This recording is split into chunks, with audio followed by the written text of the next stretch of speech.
Hey guys, I'm Mark Havens, and with me today I've got Raffi, and today we're gonna show you guys some game theory that I think will benefit Dallas Makerspace because it mathematically represents um, why trust is important in an organization. And Raffi, you ready? Yes. All right, let's play. All right, we got during World War I, peace broke out. It was Christmas 1914 on the Western Front. Despite strict orders not to chillax with the enemy, British and German soldiers left their trenches, crossed no man's land, and gathered to bury their dead, exchange gifts, and play games. Meanwhile, it's 2017, and of course this was written in 2017. The West the West has been at peace for decades, and wow, we suck at trust. Surveys show that over the past 40 years, fewer and fewer people say they trust each other. So here's our puzzle: why, even in peacetime, do friends become enemies? And why, even in wartime, do enemies become friends? I think game theory can help explain our epidemic of distrust and how we can fix it. So, to understand all this, let's play a game. So, I did not too long ago, I guess when I first found this in 2017, um, it's a public domain um, game. I was kind of drawn to it because it seemed like it would really help or maybe resonate with a lot of people at Dallas Makerspace simply because we're a bunch of nerds that may not even value some of the softer skills that we probably should have, like trust and I actually I wanted to go in and make some changes and maybe create like a parallel. And instead of talking about the German front and everything, I thought I'd talk about Dallas Makerspace. But I decided to. Uh, I- I've already been called out for plagiarizing public domain, so I thought I'd I thought I'd skip that part, and we'll just it's just as effective, I think, without making any of those changes. So let's go ahead and play. All right, Rafi. Let's Yeah. see. What do we got here? You want me to read it? You can read it. Sure. The game of trust. You have one choice. In front of you is a machine. If you put a coin in the machine, the other player gets 3 coins, and vice versa. You can either choose to cooperate or cheat. So, cooperating is putting in a coin, and cheating is not putting in a coin. Let's say the other player cheats and doesn't decide to put a coin in. What should you do? Oh well, how many people do you think cheat at Dallas Makerspace? Is that Um, I actually think that most people are arguing in good faith. okay? They're in good faith. All right, so it's real. It's you think we should cooperate. All right, let's cooperate. I absolutely think we should cooperate. All right, here we go. A last turning the other cheek just gets you slapped. Right? If you cooperate and they cheat, you lose a coin. Well, they gain three. Right? However, if you both cheat, neither of you gain or lose anything. Therefore, you should cheat. Right? Yeah. So I think um, the parallel here is probably that cooperating is like it's not. I don't. So I think I kind of was thinking about that in the wrong way. So you can argue in good faith and still like uh, make bad arguments and like um, kind of just be nasty. Um, You can be yeah, nasty in good faith. yeah. Yeah, yeah. As long as I think, I mean, for me, what crosses it over is like if you're saying something that you don't believe. Oh, Um, yeah. yeah. So let's. I think I'm just gonna think of this as in terms of like cooperating versus being nasty. Okay. So I want to cooperate again here. Sure, it seems like the right thing to do, or is it? Because if you both cooperate, you both give up a coin to gain 3. But if you cheat and they cooperate, you gain 3 coins at their cost of 1. Therefore, you should still cheat, right? Mm-hmm. Because that's you know, it's you can win. You can win if you cheat, and people do win when you cheat. When we, stab each other in the back or file a formal complaint, in bad faith, right? I think that the the the social cost of being nasty, especially on certain platforms, Mm-hmm. is too low, and the reward for being for trying to cooperate is maybe too low. All right. Did I say that right? I mean, the cost is too high, or no, the cost is too low. Yeah, Yeah. and the reward is too low for cooperating. Yeah. All right. So let's say I'm a really, I want to win, and it doesn't take a whole lot of, convincing for me to win at all costs, even if it means, kind of being conniving or maybe Machiavellian, you know, Mm. maybe lying here or there, maybe a soft lie, maybe a hard lie. Maybe I have a hard heart and I believe what I want to believe. Okay. Maybe. Well, I think maybe what's more likely is you for. I mean, I think that people are genuinely wrong about about some things about some people, Mm-hmm. and so I don't think. I mean, for most people, I think it's not a matter of that they are like how does like I think that in their worldview, what they are doing in some cases makes sense. When I say that, what I mean is like if somebody let's take for example somebody came to the space and they were actually like a serial killer. I think that didn't some. I don't know. Let's not get into that. But Somebody was actually a serial killer, came to the space, okay, came to the space and and like started killed pegging people somebody. off. Yeah, started killing people. Huh? An appropriate response might be kind of what. I mean, I don't think it's gotten to that level, but you know what I mean. Like, I think that some people, see you and other people as like much like they're acting as though I don't know they're acting I think in accordance with their worldview and so I don't want to say that they have a cold heart. I think it's more of a mind issue. A different way of interpreting the world. Yeah, it's a district. I think it's more, for the most part. Again, it's a matter um, of there's a lot of arguments being made, and some of them are really convincing, Mm-hmm. and some of them are really convincing not because of the argument itself, but because of the conclusions. Then, once you have kind of a bad impression of someone, it's very easy to be convinced by an argument that they've done something else. Right. Right. The assumptions are there. You start with an assumption, and then and it's bad assumption, right? You build on that. What's going to happen? You're going to end up with a bad conclusion most of the time.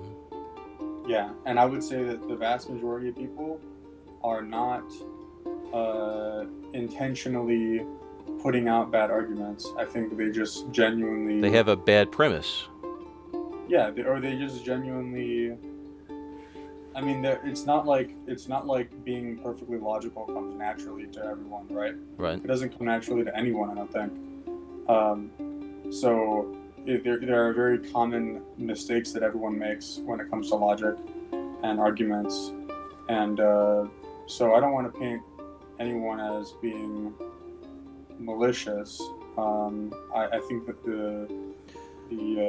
I don't think that's really helpful. I think that Well, I think later on in this game, we'll find out why some of the things happen. I think, and in game theory, it's very very common for tit for tat is very successful in game theory, and it's right.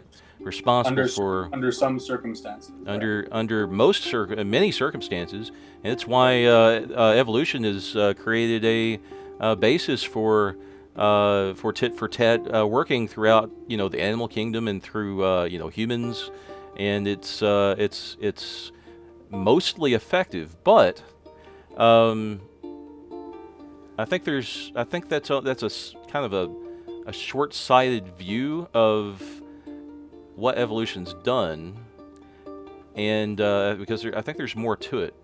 Okay, and it's something that we notice in in philosophy, in religion, in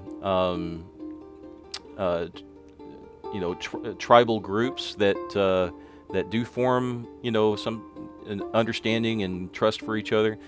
Like a company. Or a company, or organization, sure. And you can't, for example, you can't go tit for tat forever. What's going to happen if you go tit for tat forever? I think people will form grudges, and yeah. Right. There's no end to the cycle. Everybody's just going to go back and forth forever in an infinite loop. And an infinite loop is, I guess, what I'm want to kind of demonstrate, like why tit for tat, this infinite loop, doesn't really work in a it's there are reasons why it doesn't work, and there's a better way of doing things that actually is an improvement over tit for tat. So I'm gonna go ahead and just kind of play this game a little bit. And we're cooperating right now. I'm going to cooperate forever, actually. I want to cooperate, and at least until I get screwed. This is how Dallas Makerspace started. We just cooperated all the time. I want to cooperate. See? Look at that. Look how much we're cooperating. Everybody's winning. Everybody's got equal numbers.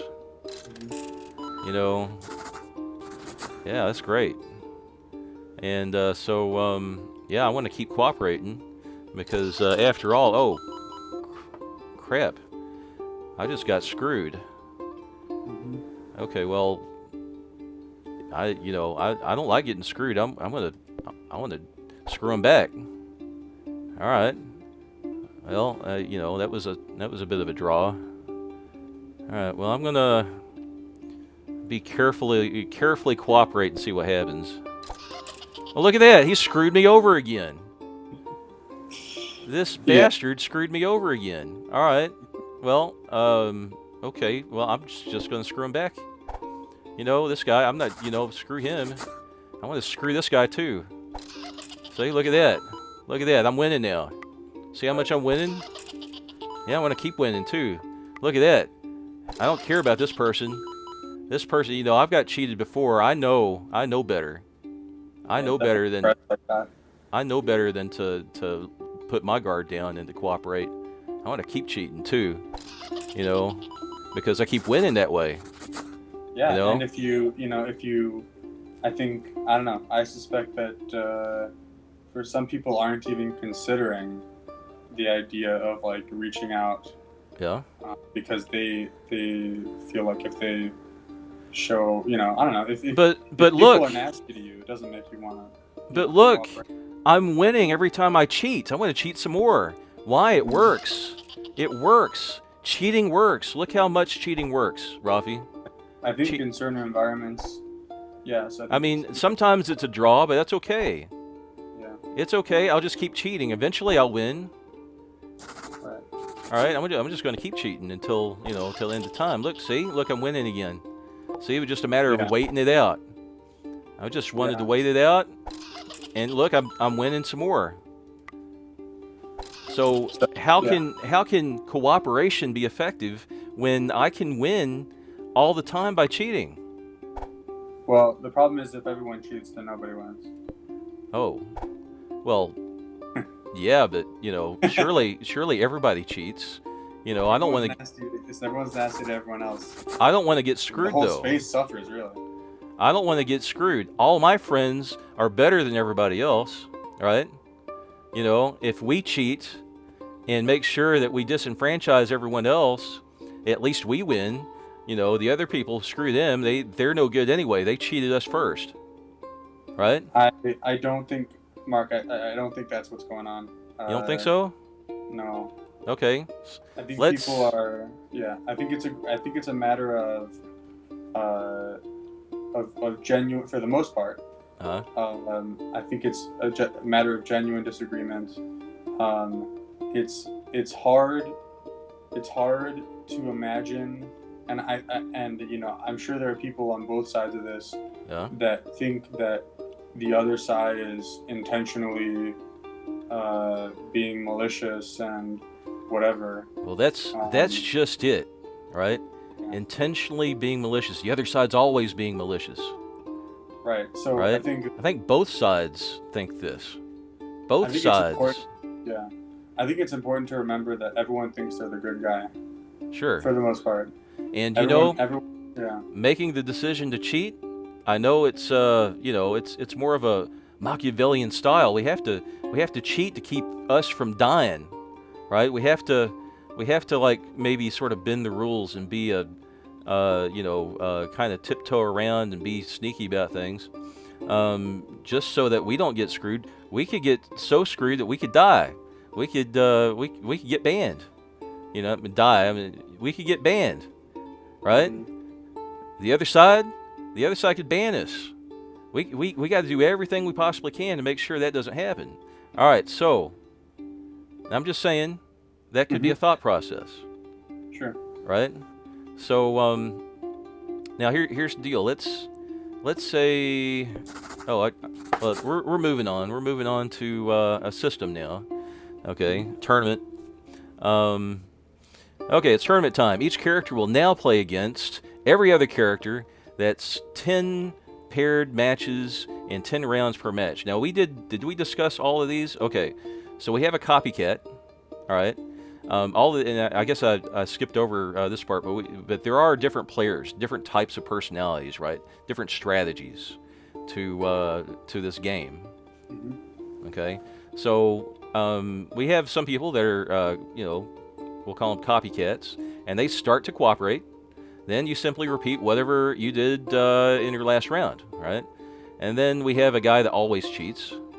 And then we have this detective that kind of cooperates and then cheats and cooperates afterwards. If you ever retaliate with a cheat, it plays like a copycat. Otherwise, it plays like an always cheat. A little complicated. And then you have the always cooperate guy, okay, or whoever, a pushover, I guess. It just probably pretty easy to take advantage of because you can cheat him every time without any type of retaliation. And then you have the grudger, and and starts to cooperate and keeps on cooperating until you cheat even once. After which, it always plays cheat. Okay. Now, when I first started this game earlier on, I played a grudger.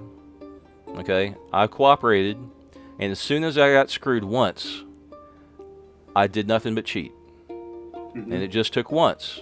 There was no forgiveness. There's no nothing, okay? You screw me once, I screw you for the rest of your life. That's a grudger, right? So we're gonna go ahead and we gotta pick one, and I guess I want to go ahead and pick grudger, just to see how it plays, right? So who do you think will get the highest total? Well, I played grudger last time, and grudger won, as far as I could tell. So grudger's got to win. What do you think? You think grudger's gonna win? No, because I already know the answer. I'm pretty sure I remember this one. All right, we're playing grudger. Okay. And let's see, round one, copycat versus always cheat. All right. You may be skeptical about the Christmas tree story about the World War I trenches. Surely that was just a fluke. Yes, the truce was dramatic, but it was neither unique nor unusual. Not every trench joined in the not every trench joined in the piece, but it was pretty widespread. Many front lines came up with the idea independently, and again, despite specific strict orders not to. And in fact, even before Christmas, several front lines already had established an unofficial secret peace. They called it the live and let live system. Basically, you don't shoot me, I don't shoot you. And this worked in lots of places. You may still be skeptical. Most soldiers don't spontaneously form peace with the enemy. What's so special about trench warfare? Mm-hmm. Well, here's what's unique about the trenches. Unlike almost every other form of war, you have to face the same specific soldiers every day. It's a repeated game, and that makes all the difference. Anyway, the winner is... Here we go. Copycat.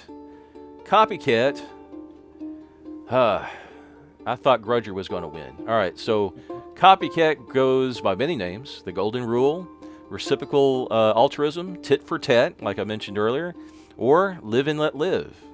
That's why peace could emerge in the trenches of World War I when you're forced to play the same game with the same specific people. Not just the same generic enemy over and over and over again. Copycat doesn't just win the battle, it wins the war. But if things change a lot when you play multiple rounds of the same game, what if we play multiple tournaments? Multiple tournaments. Let's see. Now let's let our population of players evolve over time. It's a 3-step dance. 1, play a tournament. 2, eliminate the losers, and 3, reproduce winners. And repeat for as long as you like. Note, you don't have to wait for people to literally die and reproduce for culture to evolve. All that's needed is that unsuccessful behaviors go away and successful behaviors are imitated. So now, let's see this in action. Say we start with the following population of players. 15 always cooperate, 5 always cheat, and 5 copycats. We'll ignore grudgers and detectives for now. We're going to do the tournament eliminate reproduce dance a dozen times or so. Let's make another bet. Who do you think will win the first tournament? Place your bets. What do you think, Raffi? What do you think? I forget this one. It's either always cheat or copycat. I'm pretty sure it's copycat. I think always cheat dominates at the beginning, and then copycat catches up, if I'm not mistaken. All right, so I'm going to go since we're... What's the closest thing to a grudger? Is it always cheat? I'm probably right.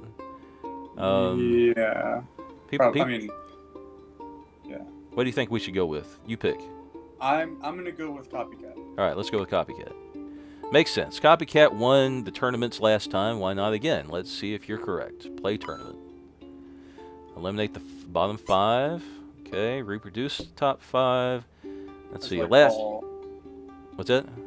Those were all the ones that reproduced were always cheat. Always cheat. Okay. Last copycat did not win, but at least they didn't do so bad as always cooperate. They got eaten up by always cheat, whose numbers have now increased by 5. But let's try a few more rounds of this. Play the tournament. Eliminate the bottom 5. Reproduce the top 5. Okay.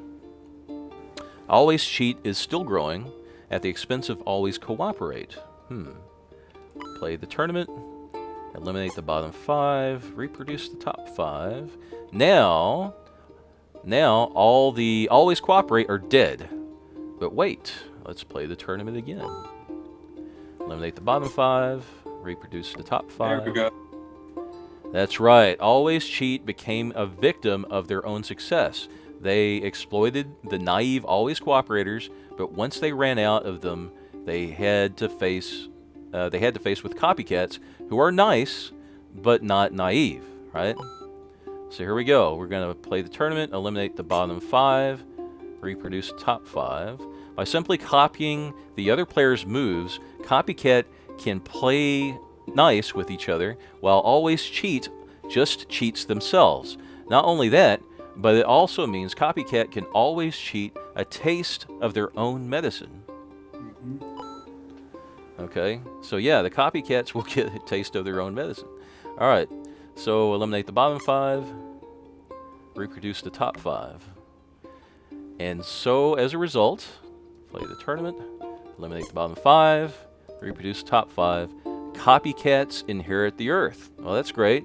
We just eliminated all of the people except for the very, what do you call it, not so naive copycats.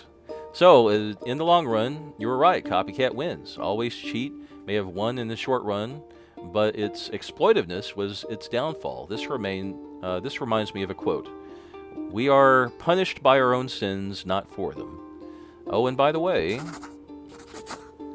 the result is similar if we put Grudger and Detective back in. All right, let's try this. And we're back with Copycats. Note, sometimes a few Grudgers may stick around because when all players except Grudgers and Copycats are eliminated, the two tie. So, it seems the math of game theory is telling us something. That copycat philosophy, do unto others as you would have them do unto you, may not just be a moral truth, but also a mathematical truth. However, there is a problem with copycat, right? There's a problem with tit for tat. Look around. The world's full of jerkwads. If copycat is a strategy in this repeated game of trust that's so powerful that even soldiers in World War I trenches independently evolved a similar strategy called live and let live, why then are there so many untrustworthy people? What's causing our epidemic of untrust?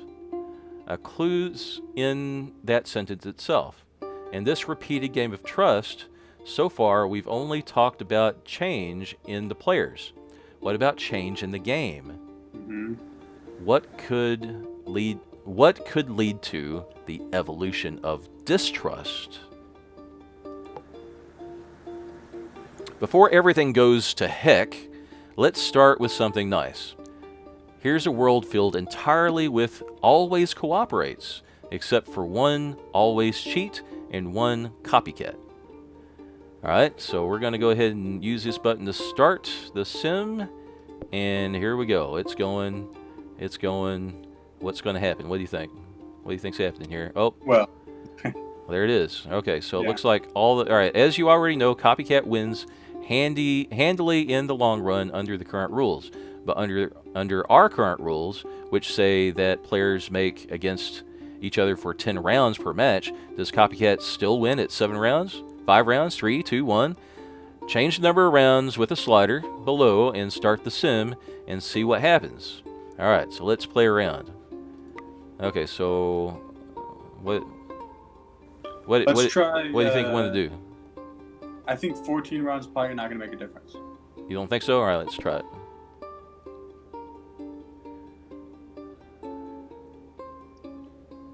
Try like 2 rounds.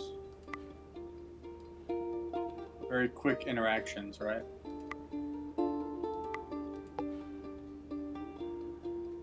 Let's see. Yeah, look Ah. at that. We got Yeah. something different here. Which one's this? This is That's the always cheat. always cheat guy. Wow, look at that. Always cheat. Okay, and then, I don't know, what's this?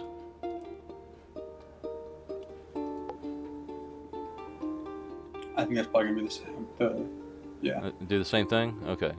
Alright, so let's go ahead and continue. As you saw, if you don't play enough rounds, here at least 5, always cheat dominates. In 1985, when Americans were asked how many close friends they had, the most common answer was 3. In 2004, the most common answer was 0. Now we have fewer friends across class, racial, economic, and political lines because we have fewer friends, period. And as you just discovered for yourself, the fewer repeat interactions there are, the more distrust will spread. Mhm. So what they're saying here is the fewer times you interact with each other, the more you distrust each other, right? Yeah. So if we don't talk to one another, we will eventually learn to distrust one another. Would that make sense? I think it's like if you don't have some people that you keep interacting with, in other words, if you just interact with everyone just a little bit, Right. We then need to interact with a diversity of people, not just a small group of people. Otherwise, that small group of people will start distrusting all the people outside their group. Right? Would that make I sense? think I think that what this is saying is, so this is saying that this is saying that the match, that the number of rounds in a match, if the number of rounds in a match is too low, Mm-hmm. then always cheat wins, because like every time there's a new match, it kind of gets reset, Mm-hmm. and so the copycat will be like trusting at the beginning, Mm-hmm. and then yeah. So basically, when a copycat and a copycat are going against each other, they like then a copycat wins, obviously. But when they go against a always cheat, if the always cheat, if the number of interactions between the copycat and the always cheat is longer, then over that period of time, the copycat's going to win. Whereas if it's shorter, then the always cheat wins, because the copycat is just nice in the beginning. Right. Okay, so let's try it. Oh, well, apparently, let's see. No, mass media doesn't count. It must be two-way interactions between specific individuals. Okay. Two-way interactions between specific individuals. We got to be talking together one-on-one, right? Okay. But it gets worse. Yeah. What was that? I don't think that. I think probably one of the big issues is anonymity, which is separate from the idea of how much we're repeating with the same people. Because I think we are repeating with the same people enough. Mm-hmm. Anonymity takes I don't know. All right. There's another way to breed distrust. Here are the pitfalls for the trust game. With a normal payoff, copycat wins. But now, change the both cooperate reward from 2 to 1 and click start. Even though +1 is still more than the punishment of both cheating 0, what happens? Alright, so what are we doing? Let's see. You have to click the down arrow on the... Oh, did I need to do... Yeah. Need to click the down arrow? Which one? On the 2s. On the 2s, alright, so 2. Yep. And reset and start, right? There we go. Okay, so looks like we got that guy is always cheat, right? Yeah. All right. The same things happen with lower win-win reward. Always cheat takes over. Game theory has two powerful ideas about this: zero-sum game. This is the sadly common belief that a gain from us must come at a loss to them, and vice versa. No zero-sum game. This is when people make the hard effort to create a win-win solution, or at least avoid lose-lose. Without the non-zero-sum game, trust cannot evolve. Speaking of which, let's now look at our third and final barrier to the evolution of trust: mistakes. Mm-hmm. Oh boy, the mistakes. This is a big one. This is a big one. As cool as Copycat is, it has a huge fatal weakness. I haven't mentioned. It's got a huge fatal weakness I haven't mentioned yet. To understand the problem, let's say two copycats are playing against each other. All right, let's cooperate. Cooperate. Okay, great. Oh, somebody screwed up. What happened? Mistakes, miscommunication, misinterpretations, accidents happen all the time in real life. But if the other person doesn't think it was an accident, oh boy, oh no. The other player, being a copycat, had to retaliate. And Yeah. you, being a copycat as well, you'll also have to retaliate. Well, now we're screwed. Now we're screwed because now we're just going to go back and forth and screw each other over in this infinite loop. Because somebody made a mistake and the other person assumes that the mistake wasn't a mistake at all, but like a vindictive cheat. Right. Thus, like the Hayfields and McCoys, the two copycats will spiral into an endless cycle of vengeance. That started over a single mistake long, long ago. Tragic, but now, are there other types of players who can deal with this mistake? What do you think? Or surely not. You know, the tit for tat, the golden rule, right? This kind of, that's like that's the best thing, right? It's Close. all right. Deal with mistakes. Let's meet some new faces, or new hats anyway. Copy Kitten. Hello, I'm Copycat, except I cheat back only after you cheat me twice in a row. After all, the first one could be a mistake. Purr. The simple. You like that one? What's I that? might use that as a username somewhere. Copy Kitten? I might use that. Simpleton. Seems like a good username. There you go. Simpleton. Hi, I try start cooperate. If you cooperate back, I do same thing as last move, even if it mistake. If you cheat back, I do opposite thing as last move, even if it mistake. And the random monkey robot ninja pizza tacos. Ha ha ha. I'm so random. Okay. Just play cheat or cooperate randomly with a 50-50 chance. All right, crazy guy. I don't know. This would probably be like the troll, right? Crazy troll, random guy, no idea, must be crazy. All right, so, all right, let's see what happens. Let's see how well the peeps do when they play a tournament. Okay. Let's start with a dozen always cooperates versus our old winner, the fair copycat, and our three new characters, the forgiving copy kitten, the dull simpleton, and the really silly random. In each round of a match, players have a small chance of making a mistake. Let's say 5%. Who do you think will come out on top? All right, let's think carefully, place our bets. Who's going to come out on top? Surely random. Trolling works. Trolling is always been successful. We just keep trolling. What do you think? I want to go with trolling or random, right? Crazy. I think trolling is more like always cheat. Oh, you think so? Yeah. Always cheat, random. I don't know. I think it gets. I think it gets convoluted, or what convoluted is the wrong word. Oh, sure. Confused, like conflated. Conflated. Yeah. Conflated. The meaning of the word gets expanded. It gets expanded. You know, it means lots of things. But I want to go with I'll go with random crazy guy. I'm gonna start. Surely the crazy guy. No, look, boy, he didn't last long, did he? Okay. So you were saying which one is most like trolling? All cheat. Always cheat. Always cheat is like trolling. Okay, let's see if always cheat is like trolling. Let's see. All right, always trolling. Always trolling got knocked out. It looks like. Yeah. All right, so that doesn't work either. All right, so you bet on always cheat. Again, go through the simulation.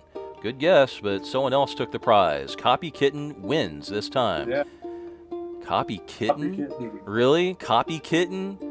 Yeah. Why would Copy Kitten? It sounds like a crappy name to me, except you like it. All right, so Copy Kitten wins this time. That's surprising that with even a meaner starting population, Copy Kitten, a more forgiving person, or forgiving version of the copycat, was the most successful.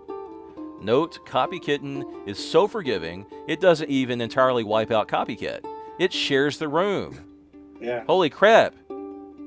Copy Kitten is so forgiving, it doesn't mind somewhat slightly vindictive types that, you know, can maintain a Cold War indefinitely. All right, so in this case, a bit of miscommunication, 5% chance of mistake each round, could lead to more forgiveness. But is this true of all levels? All right. All levels of communication. All right, let's see. Use the slider below to change the start of miscommunication. Then hit start. Okay. At 5%, copy kitten wins. What happens at 0 or 20 or 50 or whatever? During which round there's a 5% chance. Okay, so here we go. Where should I put this?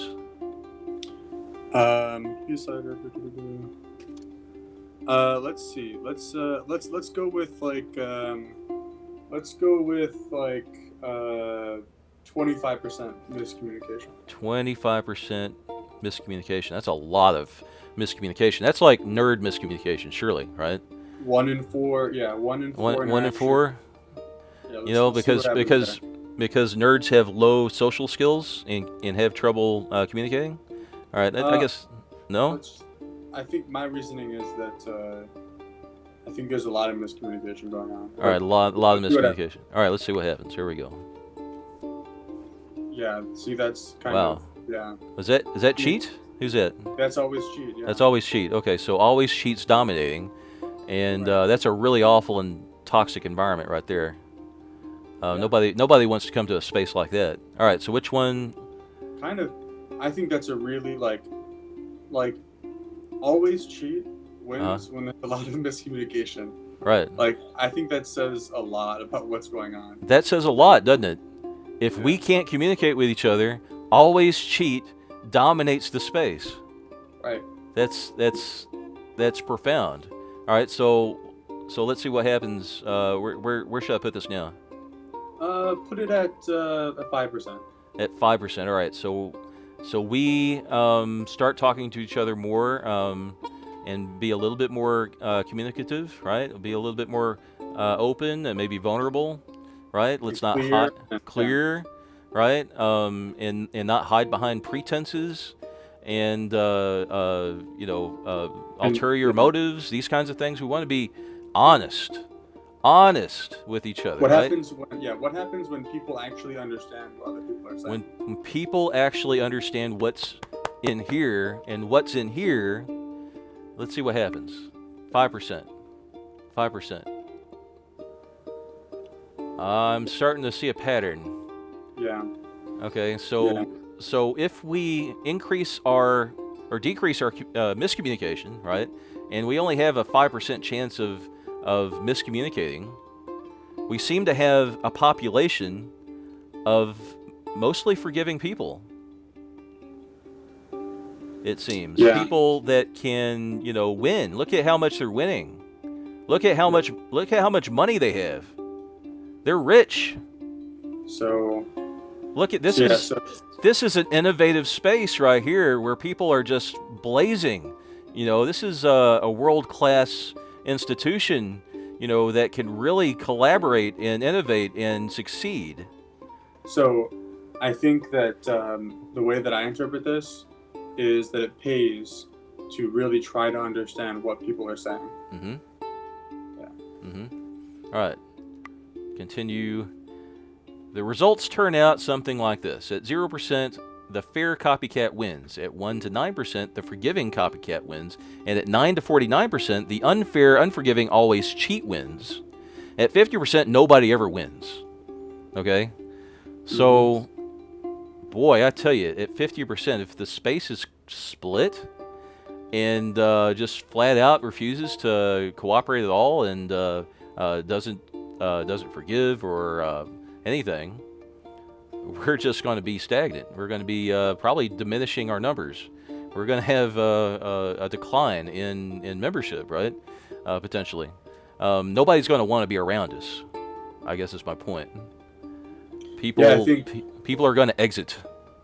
I think that a culture where you don't take the time to understand what people are saying, I mean, according to this, it seems like it encourages being nasty to one another. And of course, if everyone's being nasty to everyone else, people are going to leave. Right. Nobody wants to stick around, except maybe the nasty people, right? There might be some nasty Maybe, people that but might want to I stick think around. everyone has their limit. I don't know. There are limits. I don't think everybody's all nasty. Maybe we're nasty for a little while. Maybe maybe we got so much invested in the organization that we don't mind, living in a toxic environment. It's just, it's. But no one else is going to stick around. No one else is going to have that kind of investment, right? So this is why miscommunication is such an interesting barrier to trust. A little bit of it leads to forgiveness, but too much and it leads to widespread distrust. Okay? I think our modern media technology, as much as it's helped us increase communication, has increased our miscommunication much more. At last, let's experiment with all the numbers, the knobs, and the sliders. Let's play sandbox mode. All right, what are we going to do here? Population. All right, so let's try to approximate the space as best we can. Start off with, where are we at? We got a few crazy people. I don't know. We'll say there's, I'll be 5 crazy people. All right, so we got 5 crazy people. We don't have any simpletons at all. Right? No simpletons. Probably don't have a whole lot of, maybe 2 copy kittens. Detectives probably way up there. What do you think? So these are the people that they have a few interactions, they determine who you are, and then they treat you based on that forever, right? Okay, I think so. And would that be a high or low or medium? Where do you think that should be? I would say probably maybe a pretty high. I would say. Pretty high. Okay, I'll put it like in the middle. Sure. Somewhere like that. All right. So how about grudgers? Is there a lot of grudgers? Grudgers. Is that high? These are people who I think. Remind me. Can you hover over it? Grudgers. Yeah, grudgers will cooperate once, and then if they get screwed over once, they will backstab you forever. They cooperate until you do anything, and then they turn into always cheat, right? Yeah. Yes. I feel like that's not. Let me try to think about this. So these are people who, for example, will hold a grudge forever and always screw you over at every opportunity if you betray them once. There's a lot of that. Okay. But the difference is, I think grudgers do they start out as? Yeah, they start out as cooperative. Yeah, until they get screwed. Okay, sure. There might be a decent amount of those. All right. What do you think it should be at? Maybe half of the detectives. I don't know. Okay. Let's say 8. You think it's more than? You think there's more grudgers than detectives, or more detectives than grudgers? I think there's more. I don't know. It's because I'm trying to translate this to the real world, right? Yeah, this is all right. Detective, their first 4 moves are just predetermined, right? They're just basically playing with you, right? Yeah, I guess maybe a new person at the space to come in and kind of maybe do some I don't test the waters a little bit. Look around, figure out how to do things, and then they act accordingly, I guess. Maybe have it backwards. I think maybe grudgers are more common, and maybe detectives are not as common. Okay, let's do that. Grudgers. They're similar because after something happens, they make their decision and they don't change, right? Right. So yeah, the grudgers don't change after the first time they get backstabbed. Right, and then the detectives don't. They use their first 3 or 4 moves. Yeah, they kind of figure out how to do things, and then kind of blend in. So, all right. So, how about the cooperator? How many cooperators are there? There's a couple. I've seen them. There's quite a few. All right. Where do you think that should be in the mix? I don't know. I mean, it doesn't have to be 100% accurate. No. This is all, kind of sloppy anyway. I got to go back and fix some of these. Right. Random. Yeah. So I think there's a decent amount of cooperators. Okay. Where would it be in relationship to grudgers?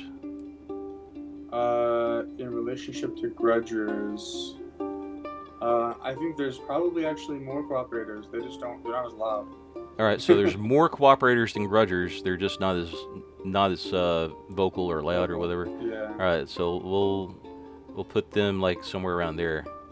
All right, so how many cheaters do you think there are? Well, if we Always think cheat. about, They usually get banned, don't they?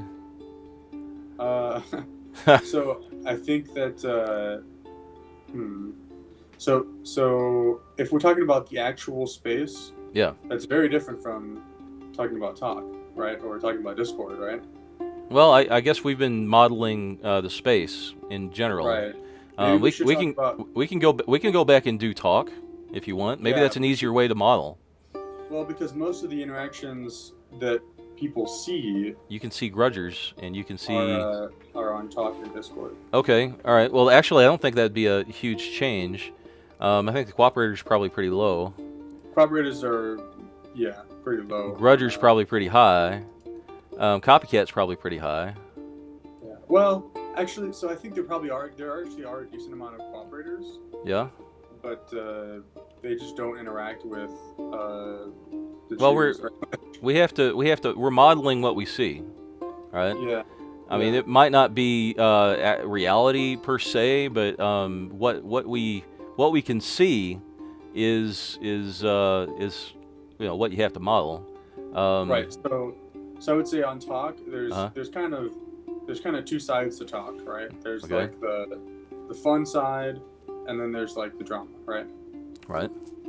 But So let's talk about the drama side of talk. all right, let's talk about the drama side of talk. Let's model the drama side. Like there's like almost no cooperators, right? All right, I no would say. cooperators on. Okay. And Um, lots of judgers. Where are we at? There's I would say lots of, yeah. a couple I of would say, so cheaters I'm defining as people who are nasty to other people, who are trying to go after them, okay. and are not trying to build solutions. They're just like trying to tear people down. You think that's common? In the drama part of talk, yeah. Okay. And that's always. All right. Now, I would differentiate grudgers from cheaters because they're almost exactly the same, except grudgers will start out as being cooperative. All right. Now, over time, let's say 4 or 5 years goes by, you might only see a cheater, but you didn't see them as a grudger, right? Because you never saw them cooperating before. Maybe they were Right. cooperating, 4 years ago, 10 years ago, whatever. But now they're not. Now they look exactly like a cheater. Mhm. So, well, maybe they act differently with different people, right? Right. So I guess that's valid, right? If you're keeping track of everybody. So I guess in that respect, that wouldn't be the case. It would be we'd be able to tell the difference between a cheater, somebody that's just like a conniving snake in the grass that never contributes at all, that always stabs everybody in the back and nobody trusts or likes or whatever, right? The cheater. Mhm. And then you have the grudger, who maybe they were nice to Well, you once and now they're not, and they're nice to other people, right? Huh? no, go ahead. Yeah, they're nice to other people, but they're not nice to you because maybe you stabbed them in the back once or something happened or mistakes There's happened, whatever. miscommunication. Yeah, or disruption in communication, anything like that. All right, so I'm going to just roughly model because we're going to be. Sure. I don't want to go over an hour if I can help it. Yeah. So all right, so copy. All right, so I'm just going to kind of wing it. All right, so let's go with a random one, no simpletons, a couple of detectives, a couple of cooperators, no copy kittens because I haven't seen anybody forgive anybody on talk at all, and then probably a lot of copycat cheaters and grudgers. Now let's see what that does. All right. Oh, we got to do the payoffs. All right. So I'm going to set that as default and not really worry about that kind of stuff. And how many rounds you want to do? I think 10 is fine, or 10, whatever. 10 is fine. All right. So we'll just do that. We'll just do that. All right. Game theory has shown us. What's that? I think you. Did I miss something? I think we skipped on to the next thing, so we lost the $10. Oh, okay. Oh, I gotta start. Okay, all right. So let's fix this back. One simpleton, zero detectives, uh, whatever, zero copy kittens, bunch of grudgers, a few cooperators, probably a few cheaters, and probably not that many cheaters. I would go with grudgers more than cheaters, and then copycats, like so. And let's just go with, oh, need one more random guy, and then let's start. Here we go. Let's go. Let's go. Let's see who wins. Who's winning? Looks like the Grudgers, are they winning? Oh my goodness, the Grudgers gonna win. Grudgers gonna win. Holy crap! Look at that. Mm-hmm. Look at that. We modeled talk just now, and Grudgers win. We have go to the rules. All right. So yeah, interesting. So I wonder. I wonder if you put the 5% down to a 0 of making a mistake. I wonder how that. 0% chance of making a mistake. Yeah. And let's reset and start again. All right, so no mistakes. Everybody is clear on how you talk. Everybody's 100%. Right. We're understanding each other. Right. So copycat does better in this. I don't know. It looks like they're fighting. Right. We might be fighting here. Yeah, even so like it looks like they're kind of coexisting a little bit. It looks like an equilibrium almost. Oh wait. Yeah. I'm not sure. It might be a slow copycat win here. Maybe. I don't know. But I think it's equal. I think it's an equilibrium. Probably. Oh, now, well, I don't know. It's okay. All right.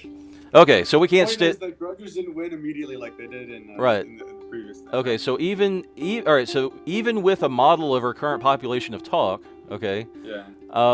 If we just understand what we mean. If we understand everything, we're sort of like in this weird balance where we have who's this? Grudgers and copycats that are kind of like coexisting. Now almost. Oh God, it's there. It's it's like okay. All right. I know so what I want to do next. What's next? I want to introduce some more copy kittens. Okay. There's 0 now. All right, you want to put some copy kittens in here? How many? Yeah, let's see what happens if some copy kittens enter. Just a few? Sure, that's good. Let's try that. All right, let's try some copy kittens, and we'll do exactly the same thing. Yeah. Interesting. Okay. It looks like the copy kittens are dominating a little bit. Yeah. The copy kittens might win. Yeah. A little bit of forgiveness goes a long way. Look at that. Look how peaceful. Look at that. The grudgers just went away.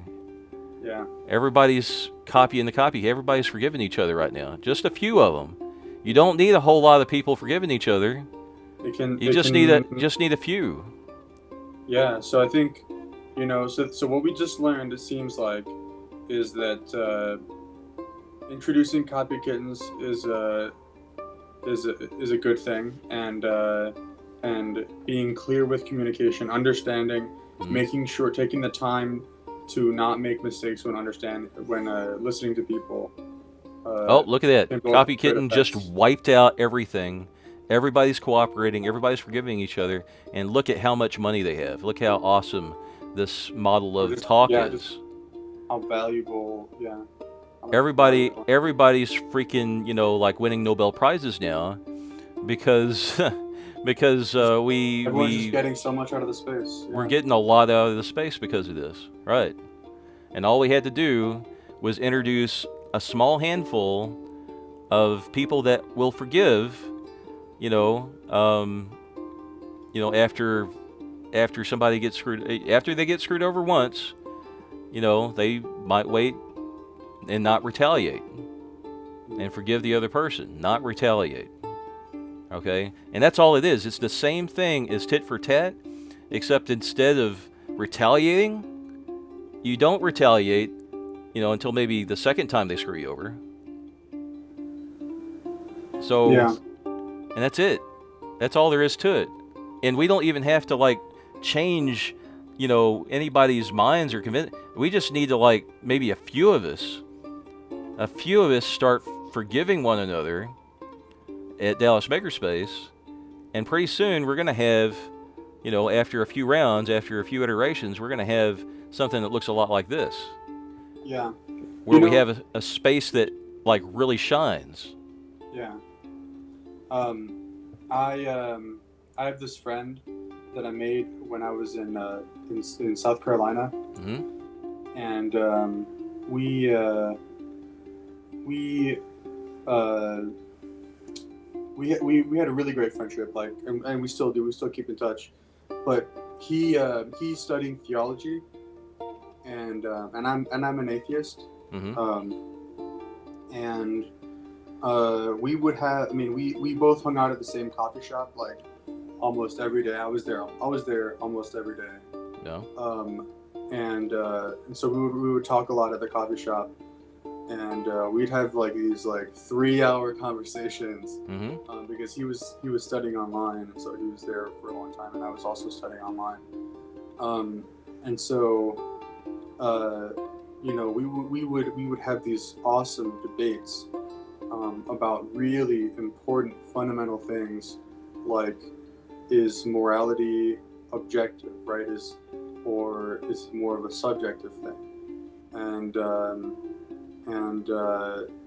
we would very much disagree. Like, I mean, we would, but we both respected each other's intelligence, Hmm. and there was never a doubt in either one of our minds that the other one was arguing in good faith, that they really meant what they said, Hmm. and they weren't, there was not even a whiff of trolling. And it was really like, I was really great, because I think that I was able to learn a lot about how he saw the world, Hmm. and I think that he was able to understand what I was saying, actually, understand, right? Not just characterize it, not just, because when you make a caricature, when you make a cartoon out of what someone says, you're misunderstanding them, for the most part. Like, so when you take the time to understand all the details of what they're saying, why they're saying it, why they believe this thing, what makes them believe that, I think that really can be really beneficial. Yeah. Yeah. And so we would have these, epic debates, and we were passionate about this stuff, right? So Yeah. I would be talking, and you could hear the passion in my voice, but it was never a personal thing. I was never attacking him. Hmm. He's like one of the closest friends I've had, Hmm. and I would never attack him. It was always about ideas, and we always kept the idea separate from the person too. Yeah. Ideas. I mean, I don't know how we get all entangled with people that have different ideas. That I mean, I know you and me, when we do philosophy, we've never had this type of scenario where we feel personally attacked when we have the wrong, a different idea about stuff. Right. It's And that's it's one of the things that's so beautiful about our philosophy group, I think. right, and we actively cultivate this type of environment, like actively, right? Yeah. So and it's important. It's an important ideology, I think. So because we don't want to get into this situation where we have a bunch of grudgers, and who's going to come?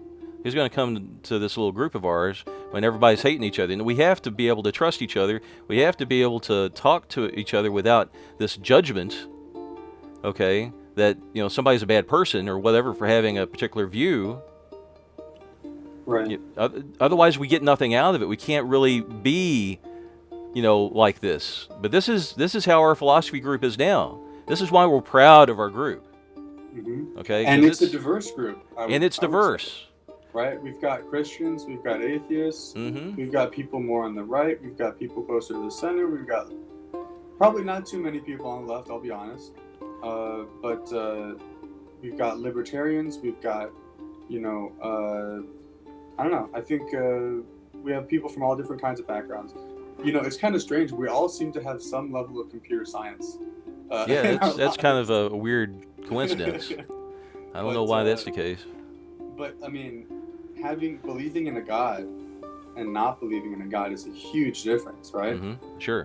And we have quite a good mix of both in that group, for sure.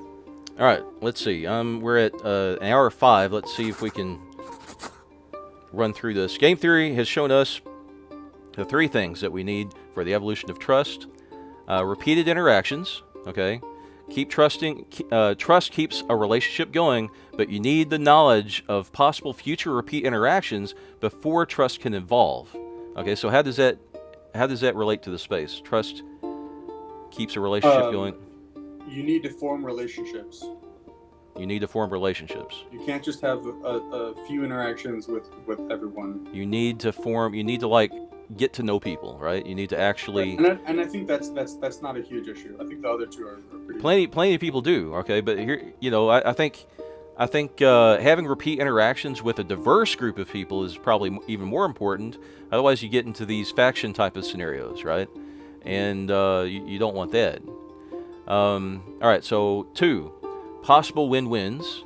You must be playing a non-zero-sum game, a game where it's at least possible that both players can be better off, a win-win. All right, so how does that translate into the space?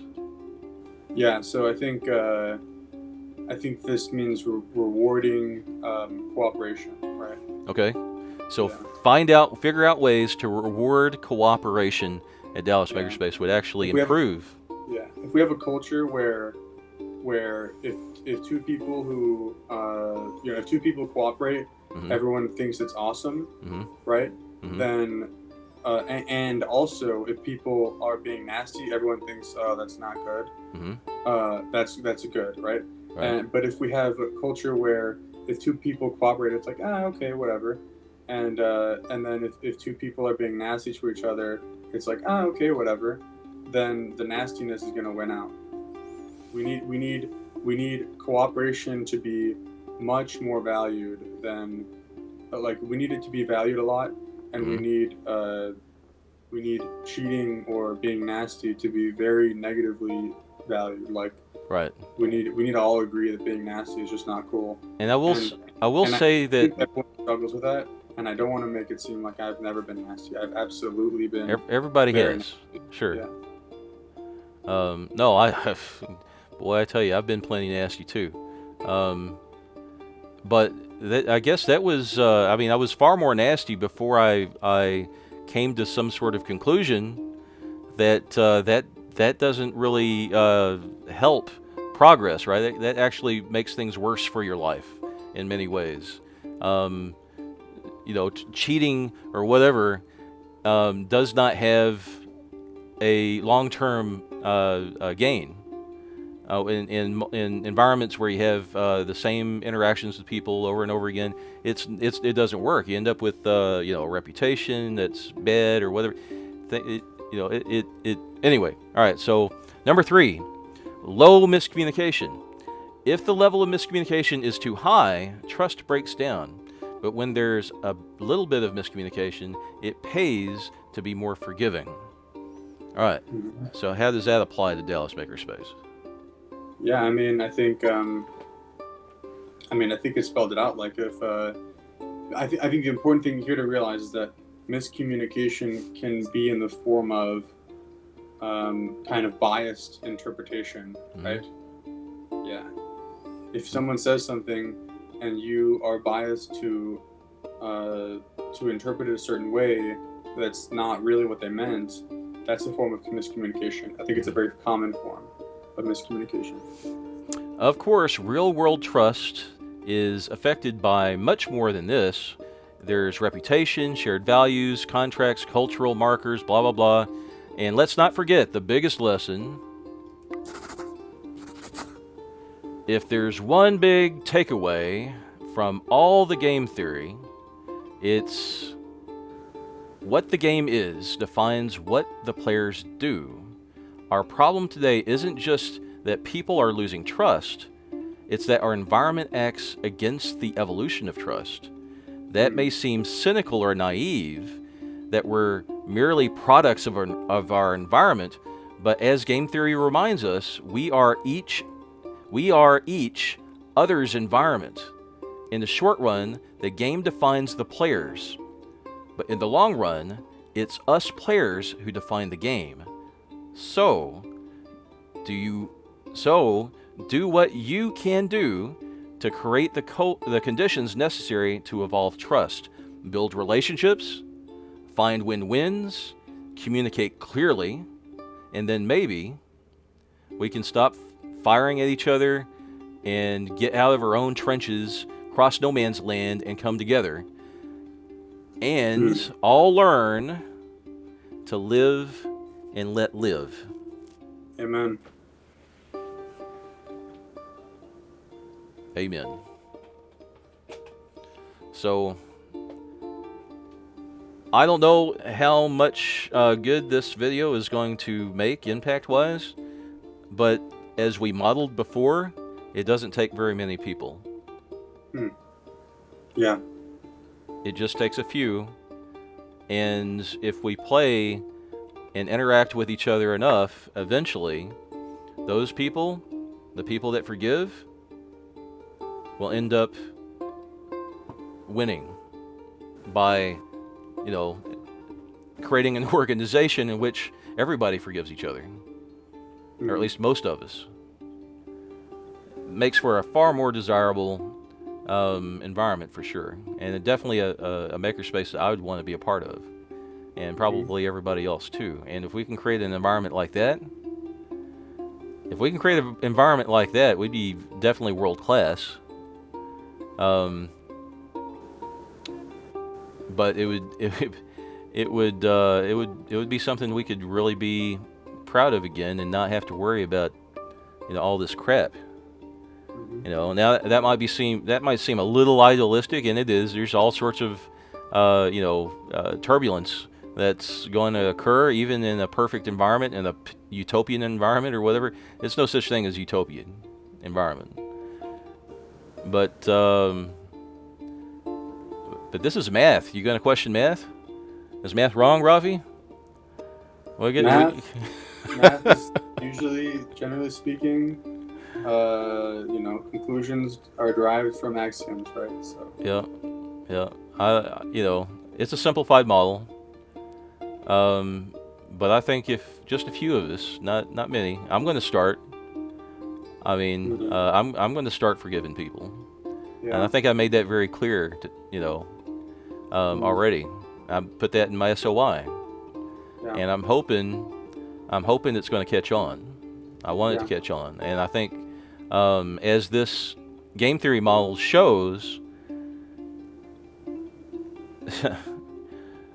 a little bit of forgiveness goes a long way. Yeah. So, Raffi, I appreciate having you, man. I always love bouncing ideas and stuff off of you, and it makes things a lot more engaging, at least for me. I don't like talking to a camera all by myself, so. Yeah, appreciate that. Yeah, I really liked this talk. Yeah. All right, man. Like, subscribe, and share, guys, and I'll see you next time. Take care.